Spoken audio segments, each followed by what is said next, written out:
Salut à tous, aujourd'hui on va pas analyser une diète, on va analyser des conseils diète d'un influenceur très connu sur TikTok, aussi sur Instagram, qui s'appelle Superset. C'est un jeune influenceur qui a un super physique, qui est un pratiquant dit naturel. On n'est pas là pour parler de ça, on s'en fiche, le débat n'est pas là. On est là pour parler vraiment de ses conseils. Parce qu'en tant qu'influenceur, comme je dis toujours, il influence, il vend des programmes, il affirme des choses. Mon rôle en tant que professionnel, ou du moins mon but, est d'analyser ça, de donner mon avis et de vous donner des conseils pour que vous essayiez de discerner le vrai du faux et ce qui est le mieux pour vous. Avant toute chose, je n'ai rien contre lui personnellement, il faut le savoir, je ne le connais pas. Simplement, j'ai été commenté sous ces deux dernières vidéos qu'il a fait, ces deux derniers réels, dont je vais parler dans cette vidéo parce qu'on me les a beaucoup envoyés et j'ai trouvé les propos un peu forts et qu'ils allaient influencer les gens d'une manière assez négative en soi. L'un de mes commentaires notamment a été supprimé parce qu'il recevait beaucoup de likes et de réactions, je ne sais pas pourquoi. J'ai échangé avec lui sur d'autres commentaires et on a eu beaucoup de mal au travers des divers commentaires à vraiment échanger parce que ça devient vite très long, les arguments sont un peu faciles dans les commentaires, donc je tenais à faire une vidéo pour vous expliquer en détail mon point de vue et le pourquoi, selon moi, il a tort sur beaucoup de points, il est beaucoup trop affirmatif et je pense qu'il devrait un petit peu approfondir ses conseils en nutrition avant de vous faire certaines recommandations, certaines affirmations et donc de vous orienter vers des choses qui parfois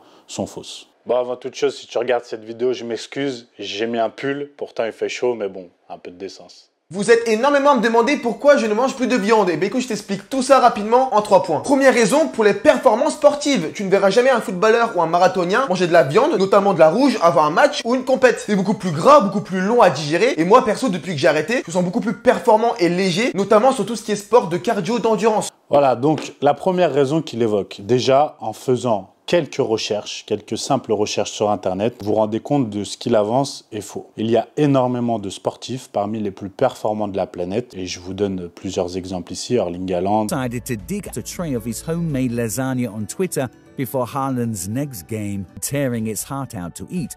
Of course, he eats it cooked. Well, as it would appear. Unusual for us, normal. Cristiano Ronaldo. Cristiano Ronaldo eats 6 meals a day, mainly focusing on high protein with whole grain carbs, fruit, and vegetables. The menu looks like this. LeBron James.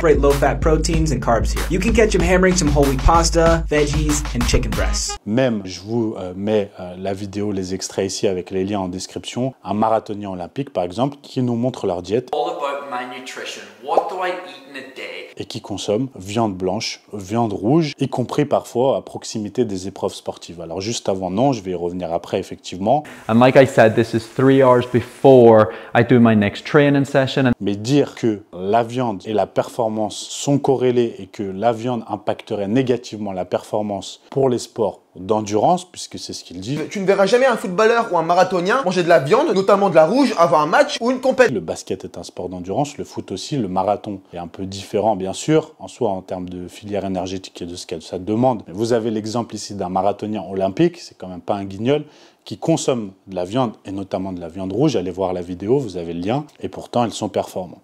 Donc vous devez comprendre que le raccourci est trop vite fait. Je vous explique, le problème d'être aussi affirmatif, c'est de se tromper sur les propos. Ici, ce n'est pas le problème de consommer de la viande, c'est le problème de consommer un repas lourd et d'être en digestion pendant l'effort. Effectivement, il a raison sur un point, si vous mangez un repas lourd avant un effort sportif, que ce soit un match de boxe, que ce soit un match de foot, que ce soit d'aller faire de la natation, courir un marathon, faire du vélo, faire de la musculation, peu importe, vous allez demander beaucoup plus d'énergie à votre corps, le sang va beaucoup plus affluer à l'estomac pour la digestion et donc vous allez avoir beaucoup moins d'énergie que si vous consommez quelque chose de rapide à digérer. Par exemple, vous prenez une compote et de la whey, bien forcément vous allez être plus à l'aise et plus performer pendant l'effort quel qu'il soit que si vous consommez de la viande rouge, du saumon ou autre chose. Mais en fait, c'est la même chose avec des sources végétales. Si vous consommez un repas, vous consommez, je vous donne un exemple, 100 grammes d'amandes, vous consommez du skyr, ce genre de choses, ce n'est pas de la viande. Et pourtant, eh bien, vous allez avoir une digestion qui est lourde, qui est lente, et idem avec beaucoup de fibres, etc. Si vous voulez une approche personnalisée, savoir vraiment ce qu'il faut faire en termes de diète, d'entraînement, être encadré, suivre une vraie méthode et avoir de vrais résultats, n'hésitez pas à aller sur mon site www.antowest.com tout simplement et à regarder mes coachings personnalisés, mes programmes sur mesure, mais aussi mon e-book spécial prise de masse qui s'appelle Fast Gains, qui est en ce moment en promotion pour le lancement à moins 50%. Vous avez 12 semaines d'entraînement et de diète ultra détaillées, personnalisées en fonction de votre poids de corps. Foncez, si vous voulez progresser, c'est maintenant. Il faut faire attention aux raccourcis qu'on fait. Il ne faut pas dire que viande et viande rouge égale moins bonne performance, mauvaise performance. C'est faux. La viande et la viande rouge amènent énormément de choses intéressantes, d'acides aminés, de zinc, de vitamine B12. Bref, on peut faire la liste encore en veux-tu, en voilà. Tout est une question de dosage, de timing et aussi, on va y revenir après, de qualité de ce que vous consommez. Parce qu'on ne peut pas comparer de la même manière, par exemple, une viande d'un bœuf élevé en local, nourri à l'herbe, bio, d'une viande chez McDo.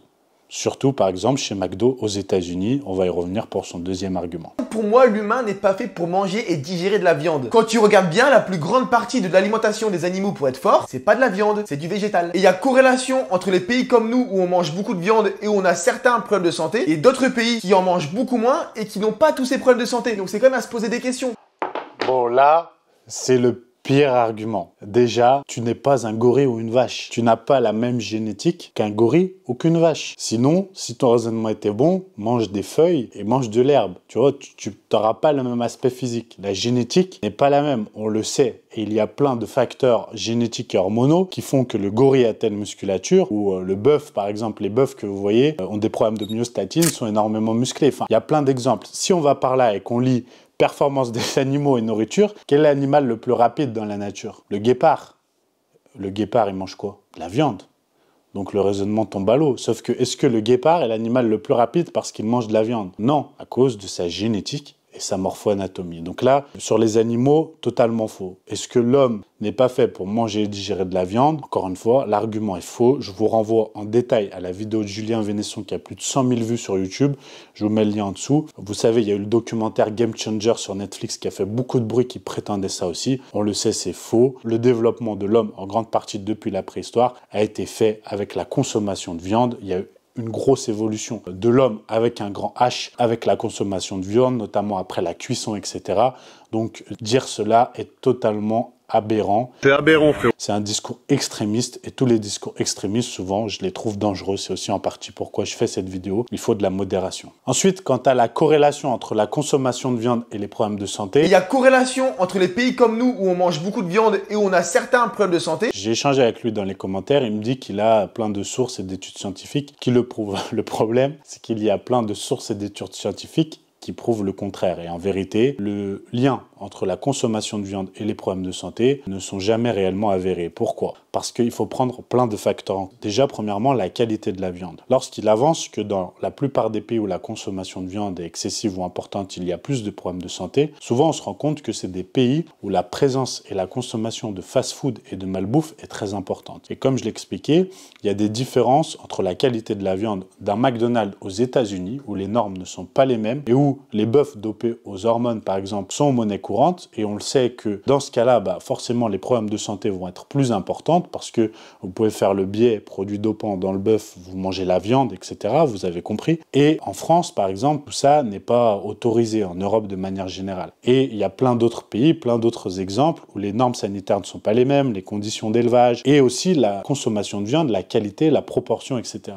Donc il faut faire attention à ça parce que quand on dit la consommation de viande augmente les risques de santé, quelle viande? Quelle quantité par jour, quelle qualité de viande et quel est le reste de l'alimentation. Parce que c'est l'alimentation globale qui fait l'hygiène alimentaire. Quelle consommation de fruits et légumes à côté? Est-ce qu'il y a des carences? Est-ce qu'il y a des prédispositions génétiques? À quel point ces personnes sont exposées à d'autres biais, notamment le stress, la pollution, etc. Voilà, il faut arriver à isoler le fait que c'est cet élément-là uniquement qui augmente les risques de santé et non pas un autre et sur quel type de population. C'est pour ça que prendre une seule étude ou deux ou trois, c'est toujours compliqué pour affirmer quelque chose et qu'il faut être un véritable expert pour le prouver de manière aussi catégorique. Et je vous invite à aller suivre Vassilis vraiment sur Instagram, partout où il est sur les réseaux sociaux. Je vous mettrai pareil le lien de son Instagram juste en dessous, qui est certainement un des meilleurs pour ça. Allez voir son contenu et vous allez comprendre à quel point, bien souvent, ceux qui font les experts le sont bien moins que vous le pensez.